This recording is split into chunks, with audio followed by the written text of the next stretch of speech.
বাংলাদেশের পরিস্থিতি নিয়ে কথা বলছিলাম যে ইসকন একটি হিন্দু ধর্মীয় সংগঠন। দেখলাম যে চট্টগ্রামে কিছু ছোট্ট ছোট্ট কোমলমতি শিশুদেরকে ফুড ফর লাইফ একটি প্রোগ্রাম, ওদের Rathayatra, international society for Krishna consciousness হচ্ছে ওদের ইলাবোরেশন পুরো সংগঠনের। তো তারা ওই রথযাত্রার প্রসাদ খাইয়ে ছোট ছোট শিশুদেরকে দেখলাম যে হরে কৃষ্ণ হরে রাম এগুলো পড়াচ্ছে। তো এটা খুবই দুঃখজনক এবং খুবই অ্যালার্মিং আমাদের জন্য। এই ব্যাপারে অনেক ধরনের তথ্য আমরা পেয়েছি। আমরা কোথাও শুনেছি যে শুধুমাত্র হিন্দু শিক্ষার্থীদেরকে খাওয়ানো হয়েছে, এতে আমাদের কোনো আপত্তি নেই, কিন্তু আমরা ছবিতে এবং কিছু ভিডিওতে দেখেছি মুসলিম শিক্ষার্থীদের মধ্যে এই প্রসাদ বিতরণ করা হয়েছে, যেহেতু তাদের কল্পিত দেবদেবীর নাম বলে এই প্রসাদগুলোকে ডেডিকেট করা হয় এবং হরে কৃষ্ণ হরে রাম বলে খাওয়া কোনো মুসলমানের জন্য এটা বৈধ হতে পারে না, কারণ আমরা বিসমিল্লাহ বলে খাবার শুরু করি।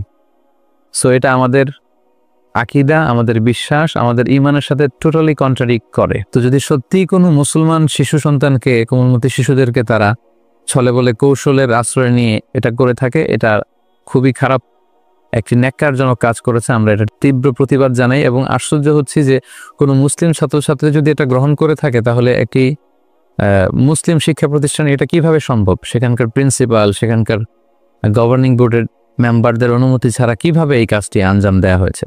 আমি চাইবো যে সচেতন মুসলিম যারা আছেন আপনারা প্রতিবাদ করবেন যদি এটি নিশ্চিত হয়ে থাকে। আমি শুনেছি এটা আদালত পর্যন্ত গড়িয়েছে এবং বিজ্ঞ আদালত অবশ্যই এ ব্যাপারে খুব সুচিন্তিত রায় দিবে, যাতে করে আমাদের ঈমান, আকীদা, আমাদের বিশ্বাস, আমাদের ধর্মীয় চেতনার ভেতরে যাতে কোনো ধরনের আঘাত না আসে।